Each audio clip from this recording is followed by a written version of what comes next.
तिजारत की करते हैं, उस तिजारत की करते हैं जिससे मुल्क की माशियत में इस्तेहकाम पैदा होता है, दुनिया भर की तिजारत। और उस दुनिया भर की तिजारत में अमेरिका सरफहरिस्त रहता है।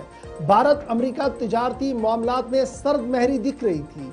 मुज़ाकरात के दरवाजे खोल दिए गए थे, और ये मुज़ाकरात के दरवाजे तब खोल दिए गए थे जब डोनाल्ड ट्रंप की तरफ से टैरिफ आयद करने की बात कही गई थी।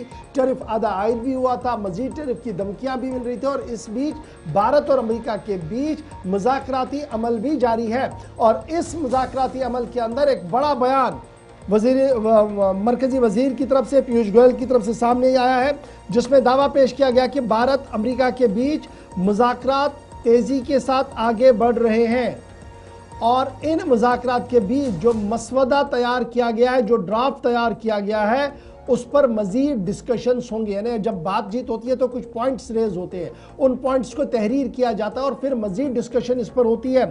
पीयूष गोयल साहब का मानना है कि सही सिमत में बढ़ रहे हैं। फाइनल डील के लिए बहुत ज़्यादा ज़रूरी यह है कि पॉलिटिकल कन्वेंस होनी चाहिए, यानी दोनों तरफ से सियासी मंजूरी और सियासी हम आहंगी होना बहुत ज़्यादा ज़रूरी है। ताहम पीयूष गोयल साहब का यहाँ पर जो एक और यू टर्न आया कि कोई भी डील बंदूक की नोक पर नहीं होगी, यानी बंदूक हमारे सर पर रखकर यह कहा जाएगा कि आप डील करें, ऐसा बिल्कुल भी नहीं होगा। जब मरकजी वजीर ये कह रहे हैं तो याद रखिएगा कि हालात किस तरीके के बन रहे होंगे। कॉमर्स मिनिस्टर पीयूष गोयल का साफ मानना है कि किसी भी तरह से कोई प्रेशर या डेडलाइन को मंजूर नहीं किया जाएगा। प्रायोरिटाइज यानी सबसे अहम नज़र जिस पर रहेगी, सबसे अहम बुनियाद जिस पर रहेगी, वो नेशनल इंटरेस्ट होगा, और उसके बाद ही अमेरिका के साथ कोई तिजारती मुआहदे पर दस्तखत या आगे बढ़ने की कोशिश होगी।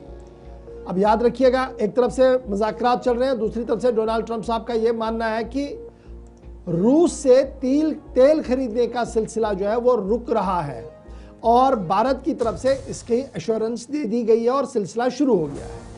ये पहले डोनाल्ड ट्रंप साहब ने कहा था, और कल डोनाल्ड ट्रंप की जो प्रेस सेक्रेटरी है उनकी तरफ से भी दोबारा प्रेस कॉन्फ्रेंस के दौरान कहा गया। यहाँ दूसरी तरफ से पीयूष गोयल साहब कह रहे हैं कि मुज़ाकरात हो रहे हैं, बंदूक की नोक पर मुज़ाकरात नहीं होते हैं, धमकियों से मुज़ाकरात नहीं चलेंगे, नेशनल इंटरेस्ट को ध्यान में रखा जाएगा। ताहम उम्मीद यह है कि जो मसवदा तहरीर किया गया है इस पर पॉलिटिकल विल का होना ज़रूरी है। तो ये थी जनाब बात तिजारत की। अब आने वाले दिनों में तिजारत कैसी होगी, बाजार के अंदर क्या कुछ चलेगा, वो आपके सामने लगभग अयां बयान हो रहा है आलमी हालात को देखते हुए।